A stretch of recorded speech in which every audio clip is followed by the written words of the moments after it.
Yo, what's up mga idol? And for today's video ay pupunta tayo sa Mantayupan Waterfalls. Isa ito sa mga pinakasikat na waterfalls dito sa province of Cebu na matatagpuan mo of course sa municipality of Barili. So medyo malayo siya idol, galing ka sa Cebu City, nasa mga 39 to 40 kilometers. Aabot din siya ng halos 2 oras sa pagbabiyahe kung halimbawa nakamotor ka. So depende rin kung medyo mabagal or mabilis yung takbo mo. And finally, nandito na tayo sa entrance part ng Mantayupan Waterfalls. Yung entrance fee nga pala dito mga idol ay 50 pesos. And of course, kung gusto mong maligo ay magre-rent ka ng 50 pesos din para sa life jacket kasi required siya. And nandito na tayo sa first part ng Mantayupan Waterfalls. Ito yung falls na merong 14 meters high. By the way mga idol, yung Mantayupan Waterfalls ay binubuo ng dalawa. So ito yung first part. Mamaya pupunta tayo doon sa isa pang falls na matatagpuan natin sa upper part lang ng falls na ito. And of course, pag pumunta kayo dito, make sure na meron kayong kasama. Okay? So pwede mong isama dito yung family mo, yung jowa mo, yung kabit mo, or kung sinong pwede mong isama dito.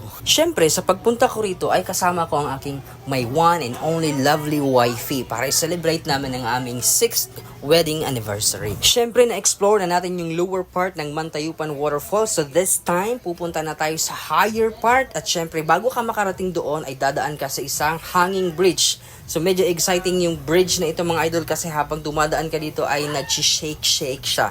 So malapit talaga. Kaya kung medyo mahina yung tuhod mo dito, ay nako, hindi ka talaga pwedeng dumaan dito mga idol. Pero kung gusto mong makita ang the best part ng falls nito ay kailangan mong tanggalin, kailangan mong alisin ang anumang takot na nararamdaman mo.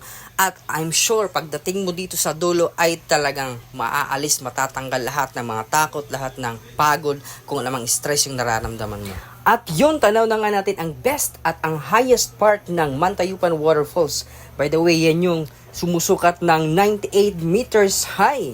Kung mga idol, talagang malupit, ano? So dahil nga ito ay sikat na tourist spot dito sa Cebu Province, so marami mga dumadayo dito, mga turista rin. Merong mga international at saka mga local tourists. So yan, makita natin. Pero hindi naman siya ganun ka-crowded mga idol, no? Hindi siya tulad sa ibang mga pasyalan na talaga ang daming turista, ang daming nagpapapicture. At kapag ikaw naman ang nagpapapicture ay ang dami talagang photobomber. Siguro isa sa mga dahilan kaya hindi ganun talaga ka-crowded yung place na ito mga idol ay dahil medyo distansya, medyo malayo talaga siya sa Cebu City. Pero pag pumunta ka dito mga idol, ako sulit na sulit yung pagod, yung hirap at saka yung biyahe, pati yung gastos mo mga idol. Kasi alam nyo talagang yung lugar na ito ay Instagrammable. Talaga kung gusto mo mag-picture-picture na ko, napakalupit, napakaganda. At saka after nyo mag-picture-picture ay pwede na kayong maligo. Pero mag-ingat lang kayo mga idol, baka kasi malunod kayo sa ibang tao. Ayan, makikita natin meron ng mga naliligo dyan. And of course, meron silang safety protocol na kapag naligo ka dyan, kailangan nakasuot ka ng life jacket. Ayan. So, pwede kang maligo dyan idol, kahit hindi ka marunong lumangoy, nandyan ka lang sa gilid. Okay? So, tulad ng kasama ko, hindi yan kasi marunong lumangoy, kaya nandyan lang talaga siya sa gilid. Takot kasi siyang malunod. Pero matagal na po siyang nalunod sa aking pagmamahal. And of course, para mas ma-appreciate nyo naman kung gaano pa talaga kaganda, kung gaano talaga ka-cool yung waterfalls na ito, ay ipapakita ko sa inyo yung nagka-zoom in na video mga idol yan from the bottom to top. So makikita natin mga idol talagang napakalinaw, napakalinis at saka napakalamig ng tubig na yan mga idol. Perfect na perfect. Kung halimbawa pupunta ka dito lalo na kung medyo tag-init yung panahon, talagang marerefresh yung pakiramdam nyo and of course talagang makakalimutan nyo kung sino man yung taong nang iwan at nanakit sa inyo. Higit sa lahat ay pwede mo rin munang kalimutan yung mga gastusin mo at saka yung mga utang mo.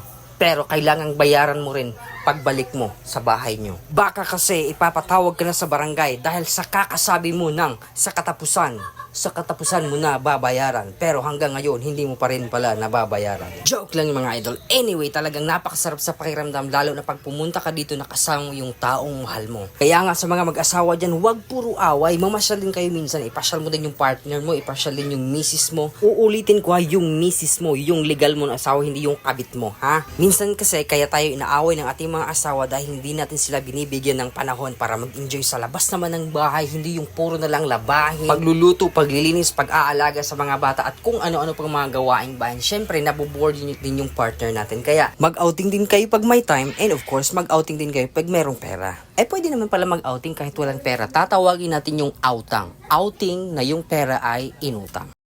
By the way mga idol, kapag mga ganitong klaseng pasyalan ay hindi talaga mawawala ang mga bata na kung saan makikita mo nagpapakitang gilas sa kanilang galing sa pagtalon at of course sa pag-akyat. Syempre mga idol, bago kami iuwi ay itutur ko muna kayo sa buong paligid ng falls mga idol. Baka nga pala magtaka kayo, tayo po hindi lumipat sa travel vlogging. Yung major content natin idol sa ating Facebook page of course ay comedy pa rin kasi doon tayo nakilala. Maraming salamat nga pala dahil higit 150,000 followers tayo sa ating Facebook page and of course meron din tayo sa ating YouTube channel. Meron tayong 1,400 subscribers. Maraming salamat po sa mga sumusuporta sa atin. Alam kong malayo pa tayo mga idol sa talagang ating journey sa ating pagbablog pero malayo na rin mga idol ang ating mga narating. Kaya thank you po sa inyong lahat. Kung wala po ang inyong suporta mga idol ay hindi ko po mararating ang milestone na ito sa aking pagbablog. Kaya God bless sa inyong lahat. Of course bago magtapos ang video na ito mga idol ay gusto kong batiin ang aking lovely wifey na si Cheryl Abanador ng happy 6th wedding anniversary. I love you so much at maraming salamat sa lahat ng suporta sa kung anumang journey ang aking pinapasok ay talagang nandyan ka na nakasupport sa akin. See you mga idol sa ating susunod na travel vlog. Maraming salamat sa panonood. Ingat kayong lahat at mabuhay. Yo!